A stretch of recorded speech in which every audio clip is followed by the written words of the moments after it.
In the wake of the presidential election, Nick Fuentes sent out a very inflammatory tweet. Check it out.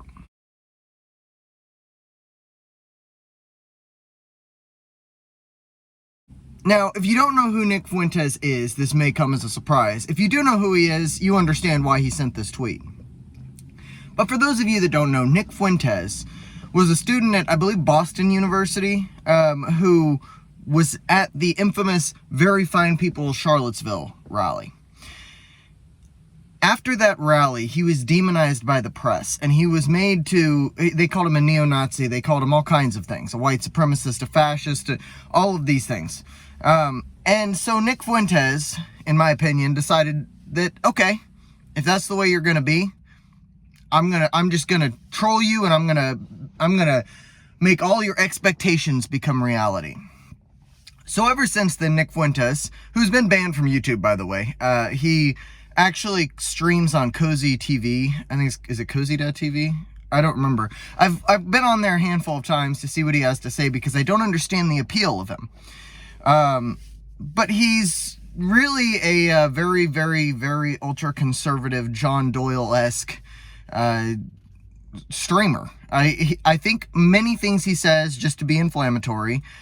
He has denied the Holocaust. He infamously said that having sex with women is gay, and the only real position to have is to be an incel, because that's the only actually straight thing you can do.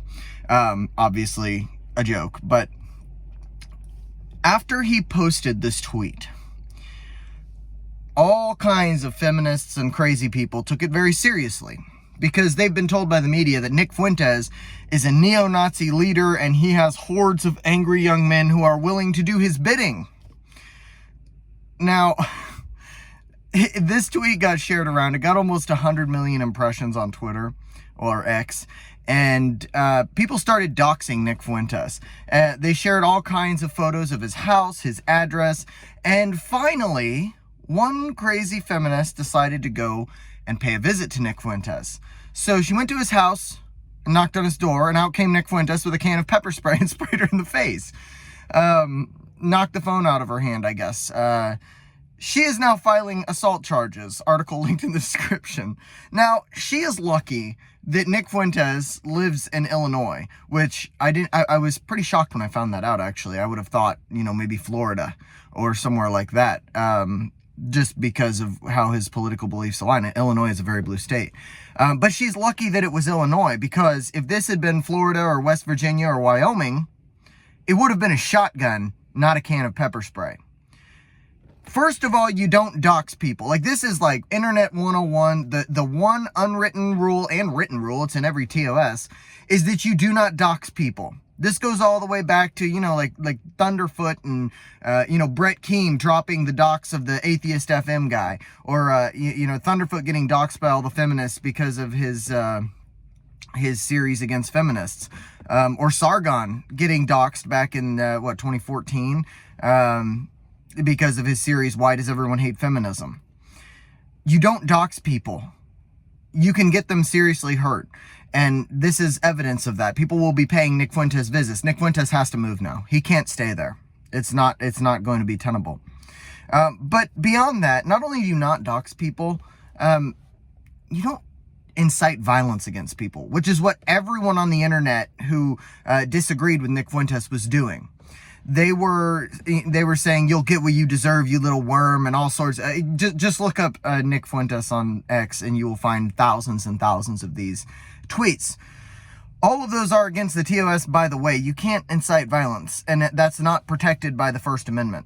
Now, I happen to think that those sorts of tweets, them not being protected by the First Amendment is iffy to me. I'm a little more of a free speech absolutist than that, but I don't think that you should incite violence. See, being a free speech absolutist only really works if people are willing to play by, with a code of honor. So that's why I'm on the fence with these sorts of things. But Nick Fuentes, in my opinion, had every right to stand his ground on his own property. And this feminist, maybe he shouldn't have sprayed her in the face without, with her being right there on the steps. Maybe he should have just called the police and asked them to remove her. But I can't say that I feel bad for her. She kind of got what she had coming to her. You're going to someone's house. They don't know who you are. You're showing up uninvited. You're going there with ill intent. She mentioned things like bringing bloody tampons and dog poop to leave on his porch. Now, you should not do any of this. Both parties, in my opinion, are a little bit in the wrong. Now, Nick Fuentes is less in the wrong in my mind, because if someone was came to my porch and was pounding on my door and was obviously there with ill intent, I can't say that I wouldn't come out with a can of pepper spray. Actually, in my state, I probably would come out with a shotgun and order them off the property.